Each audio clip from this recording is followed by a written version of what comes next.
Los militares venezolanos mantienen a Maduro porque si Maduro cae, ellos caen, le incautan todo lo que tienen y caen presos y desacreditados. Entonces ellos para subsistir, para mantenerse, tienen que mantener a Maduro y mantener el sistema. Y Estados Unidos no ha logrado todavía requebrajar el sistema desde adentro. ¿Por qué? Desde el liderazgo militar. Entonces está la parte de los funcionarios que se han aliado a los militares para coger su parte del pastel también. Porque a Venezuela cerrarle la economía con las sanciones de Estados Unidos y eso, ellos han tenido que recurrir más al narcotráfico. Por eso Estados Unidos crea el PER de los soles. Los soles son los soles con los que los militares en Estados Unidos definen su rango. Pero ¿por qué lo declaran terrorista? Porque el terrorismo usted no tiene que pedir permiso a nadie para combatirlo. Estados Unidos lo bombardea, lo asesina, como agarraron con esa lancha sin avisarle ni nada. Y es terrorista que ellos están matando, porque el terrorista no es una persona que se puede apoyar en ningún derecho internacional, porque ellos no respetan nada.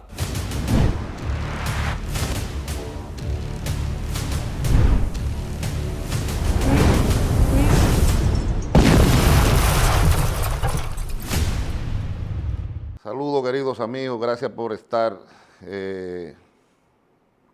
honrándonos, viendo este podcast Sin Censura con Rafael Ventura. Y voy a hacer un par de podcasts yo solo, porque casi nunca tengo tiempo para hablar con ustedes este tipo de cosas. Yo voy a hacer un recorrido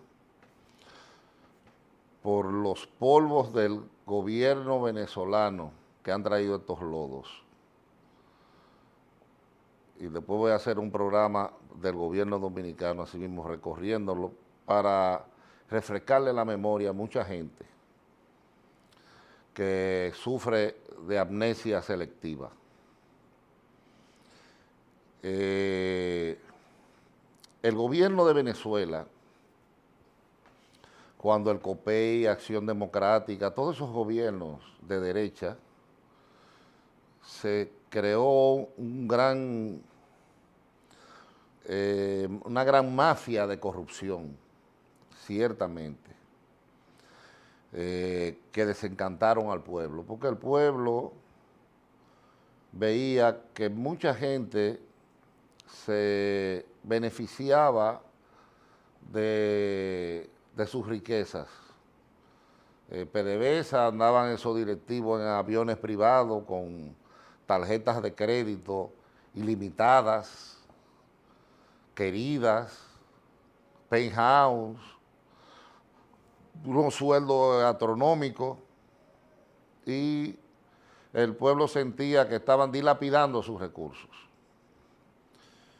Y era una fábrica de millonarios eso. Entonces, el desencanto fue tal que viene un joven que creo que de todos ellos el que más creía en ese discurso era Chávez, y enarbola un discurso de igualdad para el pueblo, de que las riquezas del pueblo son para el pueblo, un discurso de izquierda,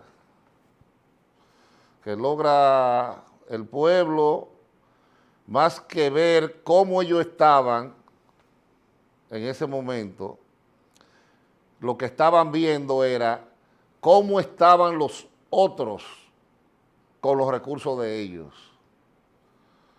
Porque mucha gente, por ejemplo, no evalúa el sueldo que tiene, sino cuánto le están pagando al otro.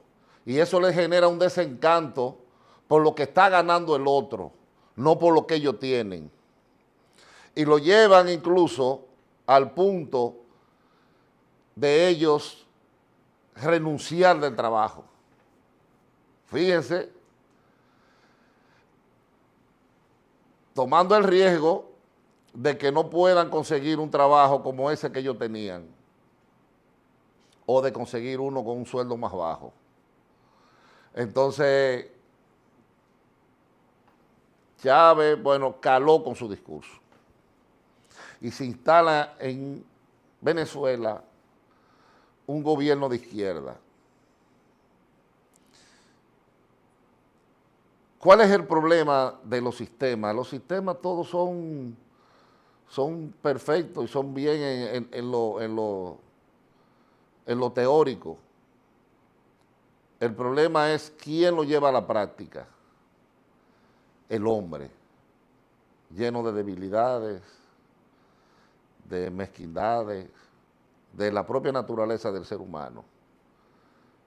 Fíjense, el ser humano, hay sentimientos que él tiene que controlar, pero que son intrínsecos de él, que se han generado a través del desarrollo y la evolución de él, para él poder sobrevivir incluso en las cuevas y en la naturaleza, como es el egoísmo, por ejemplo. Usted coge un par de gemelos que nunca, no le han enseñado cosas positivas y negativas, y el más fuerte no deja que el otro coma del seno, del lado, lo coge los dos para él, el más fuerte, fíjense, porque eso es parte de la sobrevivencia del ser humano.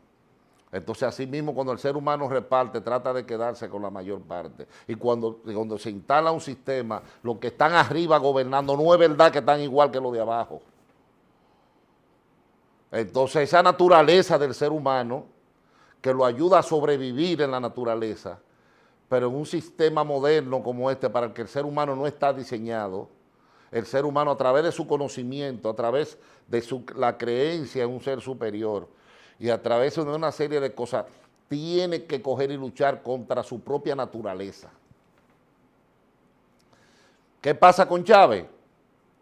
Que el gobierno cuando empezó un plan de construcción de casas para los pobres, para los infelices, el que la repartió la casa se quedó con la mayoría. Ahí empezó la corrupción. Pero entonces los militares vieron que los funcionarios se estaban beneficiando del gobierno y que ellos no eran pendejos, y empezaron también a corromperse. Entonces ahí viene, ¿de qué manera se corrompieron ellos? Con la FARC, porque la FARC es el que le saca la droga a los narcotraficantes de Colombia. Estos cogieron y sí, estaban haciendo lo mismo en Venezuela, sacándole la droga a los narcotraficantes de Venezuela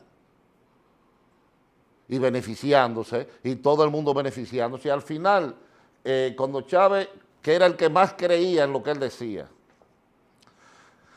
ya tiene internamente en el gobierno un narcos militares, digamos, y varios funcionarios que él descubrió que la estaban también, pero era tan grande el espacio que había cogido la corrupción, que él, en vez de enfrentarla, se hizo el pendejo en algunas cosas y otras la trató de manejar. Porque él no era una persona bruta, era una persona muy hábil e inteligente, cosa que no tiene Maduro. Maduro era un chofer de camión sin ninguna preparación, que llegó ahí porque era un lambón de Chávez.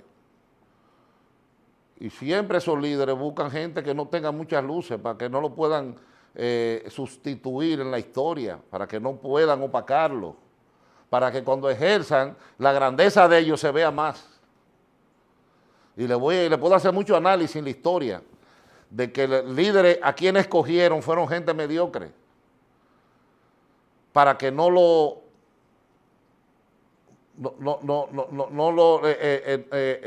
le vayan a desvisualizar, digamos, lo que han hecho, o se lo vayan a empañar, a tapar, o se lo vayan a eclipsar con sus luces. Porque imagínese usted un líder, lo sucede uno más grande, con más inteligencia, y se ve que el país ahora es que va a echar para adelante, porque el que lo estaba gobernando, lo que lo estaba era atrasando, y pasa sin pena ni gloria al zafacón de la historia.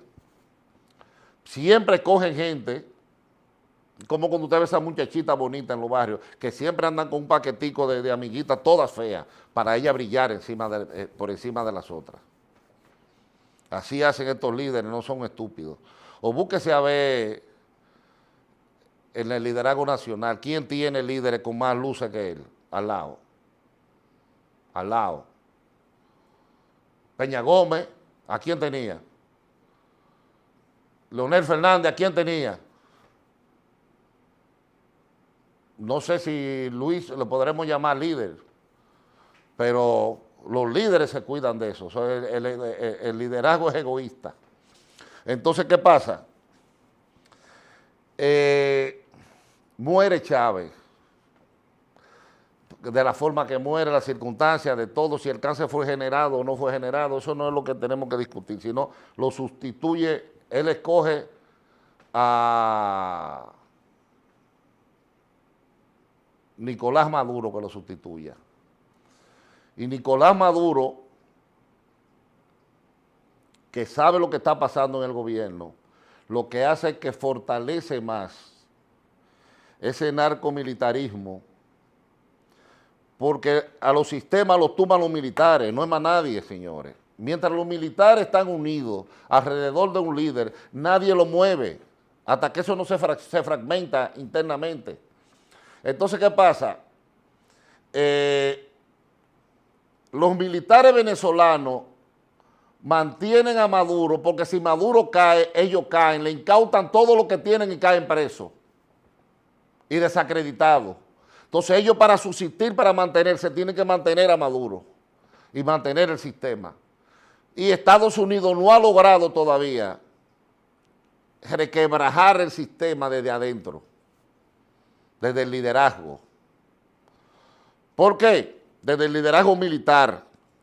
Entonces, está la parte de los funcionarios que se han aliado a los militares para coger su parte del pastel también. Porque a Venezuela cerrarle la economía con las sanciones de Estados Unidos y eso, ellos han tenido que recurrir más al narcotráfico, porque es una fuente de ingresos que tienen. Por eso Estados Unidos crea el cartel de los soles. Los soles son los soles con los que los militares en Estados Unidos definen su rango. En Venezuela definen el rango. Con un sol, usted ve ahí sitios que son estrellas, bueno, ellos son soles. Entonces por eso es el cartel de los soles, de los militares. Pero ¿por qué lo declaran terrorista? Porque el terrorismo usted no tiene que pedir permiso a nadie para combatirlo.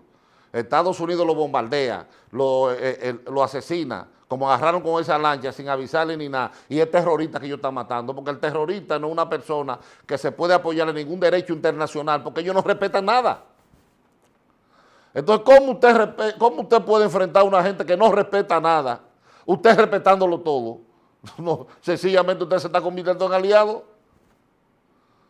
Entonces, por eso declararon al cartel de Aragua también organización terrorista. Ahora, ¿por qué Estados Unidos dice que la lancha que salió con droga de Venezuela era del cartel de Aragua y no de los soles? Porque la parte operativa es el cartel de Aragua, la que le meten la droga a Estados Unidos. Entonces, todos esos buques y todo eso no están preparados ciertamente para una invasión, pero sí para frenarle aún más la economía, no dejarlo que saquen droga, no dejarlo, frenarle la economía. Usted verá para ver si el sistema se requebraja desde adentro y ellos pueden entonces hacer una extracción planificada con los Navy SEAL, una extracción de Nicolás Maduro y Diosdado Cabello y del jefe de la Fuerza Armada, que son las tres cabezas. Inmediatamente el sistema se cae, porque ahí nadie está luchando por una ideología, que es lo que hace que usted pelee hasta la muerte. Ahí una gente está luchando por mantener el bienestar que tiene y el estado de cosas que tiene, pero si ve que eso lo va a perder, que lo que puede caer preso o muerto, inmediatamente negocia. Entonces, ¿por qué la oposición de Venezuela no ha logrado? Porque si el gobierno es malo, la oposición es peor. Esa característica tiene Venezuela, que si el gobierno es malo, la oposición es peor. Por eso es que la oposición no ha logrado nunca poner al gobierno en el jaque mate que debe de ponerlo. ¿Por qué? Porque el pueblo sí sigue un par de gente que tiene más o menos cierta moral y cierta capacidad de convocación como María Corina Machado, pero realmente es un liderazgo muy débil, un liderazgo que maneja recursos, hace lo mismo que hace todo el mundo. Lo único es que después de Nicolás Maduro, ¿qué?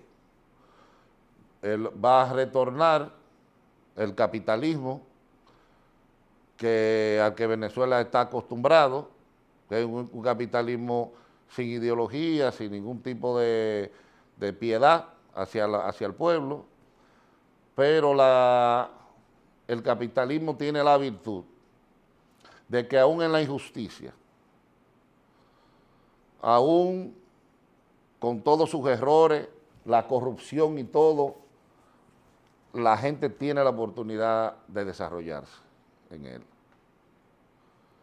y gozar de ciertas libertades, diferentes al socialismo, que conculca todos los tipos de libertades, y el desarrollo es el desarrollo que te puedan permitir.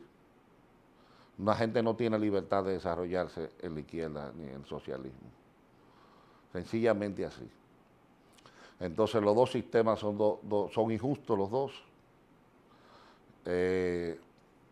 Debería de perfeccionarse, pero para eso el hombre tendría que desligarse de su mezquindad, de todas esas cosas negativas y entregarse por el bien colectivo, que es algo muy lindo, pero muy difícil de que el ser humano lo pueda aplicar.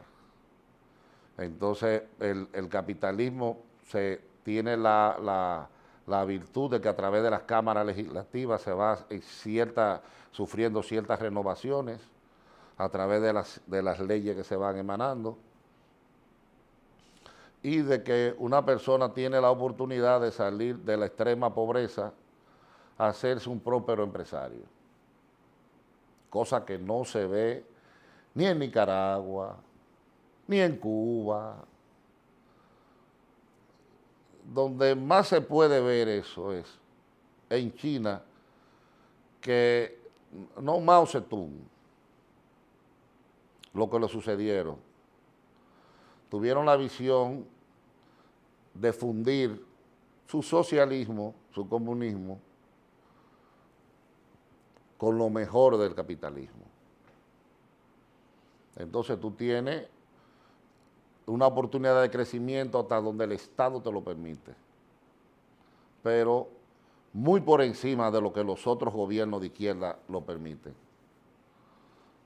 Fuera imposible tú ver que en Cuba, en Nicaragua, en uno de estos países socialistas, que tú veas de que un empresario como el dueño de Alibaba, multimillonario así, pero ya ese dueño de Alibaba, ese dueño, tuvo el gobierno chino que intervenirle en la empresa, porque estaba usando prácticas de monopolio y prácticas de las que usan empresas en Estados Unidos y otros países capitalistas, para no dejar que los demás crezcan.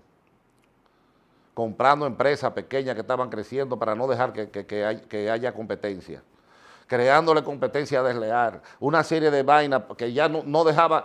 El gobierno se metió y le dijo, hermano, tiene que dejar que todos los demás surjan, si no vamos a coger control de la empresa. Se puso de bravo y la cogió el control. Ahí surgió ahora Temu y surgieron las otras que son competencias. Pero si hubiera sido por él, porque es que el ser humano es el mismo en toda parte. Donde quiere es el mismo. Hay que controlar de que esos bajos instintos se desarrollen y terminen afectando al colectivo. Entonces, volviendo a Venezuela, yo espero el sistema Maduro no le quedan muchas cartas bajo la manga. Si Maduro no ha aceptado una propuesta para irse a vivir a Rusia, a Cuba, a Irán, es porque prácticamente con él solo que están negociando. Y el jefe del ejército de defensa y Diosdado Cabello no lo están incluyendo en las negociaciones, porque sería prácticamente legalizarlo todo. Entonces, pero cuando usted ve que Maduro agarra 3 muertos de hambre y lo pone como que esos son los que van a defender a Venezuela, gente sin ningún tipo de entrenamiento, sin ningún tipo de preparación militar, que el pueblo, que todo eso es paja para la garza, todo eso es plepla lo que está hablando. Hemos visto muchos de estos dictadores hablando con más fuerza que él y más control del Estado, como caen, y que son beligerantes y hablan así como si tuvieran la razón, mucha mentira. Se lo está llevando el diablo, están acorralados por todos los lados y ellos dicen que están ganando. Pero si Estados Unidos se pone para Venezuela, no llega a fin de año. Si se pone para Venezuela. Venezuela está dispuesta a negociar, a entregarle todo a los americanos, todo lo que quieran. Porque otro problema que tiene Maduro es que se quiere quedar con una franja de Guyana que tiene petróleo, hermano, que cualquier país del mundo lo quisiera. Y Estados Unidos no se lo va a permitir. También esta semana pasada hubo elecciones en Guyana. Parte de eso era también protegiendo, esos buques que ustedes ven también era protegiendo, que este maldito loco no se vaya a meter y a ocupar esa parte que él dice que le pertenece. Entonces hay cosas que son interesantes, pero para que la gente sepa de dónde vienen estos lodos, vienen de los polvos que se crearon en el capitalismo, en el ejercicio del gobierno de Acción Democrática, del COPEI, Carlos Andrés Pérez, todos estos gobernantes fueron muy permisivos con la corrupción. Y lamentablemente la corrupción desarrolló más a Venezuela que la honestidad de esta pseudoizquierda, que lo que ha hecho que él ha sumido en el atraso, ha destruido el aparato productivo, toda la empresa de telenovelas, de televisión, de cine, de todo se fue a pique. O sea, Venezuela lo que produce miseria ahora mismo. O sea, que nada más un país que no tiene que crear nada, que extrae la cosa hecha y la vende, puede mantenerse sin tener ninguna industria que produzca nada. Pero bueno, vamos a ver qué pasa. Y vamos a vernos también nosotros en ese espejo. Que ahorita no venga un soñador y se nos convierta, un soñador con un buen discurso y se nos convierta en un dictador. Bueno, gracias por estar con nosotros, queridos hermanos, queridos amigos, y que nos den el honor de su teleaudiencia. Gracias. La Alcaldía de Santo Domingo Este realizó el sorteo del Presupuesto Participativo Municipal 2025, un proceso histórico, transparente y masivo. A través de 810 asambleas, 48,000 voces fueron escuchadas y más de 70 obras fueron iniciadas. El presupuesto participativo durante años fue una promesa olvidada. Bajo el liderazgo del alcalde Diego Astacio, Santo Domingo Este volvió a escuchar a su gente. Al sorteo asistieron 282 delegados comunitarios, 43 presidentes de asociaciones de juntas de vecinos, 11 regidores, 9 veedores, 18 miembros del comité de seguimiento y autoridades de la alcaldía. Porque aquí la gente no solo opina, sino que decide. Las obras ya se iniciaron. Un 61% en drenaje pluvial y cañadas, 20% en aceras y contenes, 13% en arreglos de calles y un 6% en arreglo de clubes y centros comunales. Más del 40% de las obras están en ejecución y las inauguraciones comenzarán este mismo año. En Santo Domingo Este ya se siente la transformación en los sectores de Los Mina, Villa Faro, Invivienda, Villa Carmen, Mendoza, El Almirante y Villa Tropicalia. Gobernar con la gente es gobernar con visión. Alcaldía de Santo Domingo Este, Costa del Faro. Gente que brilla.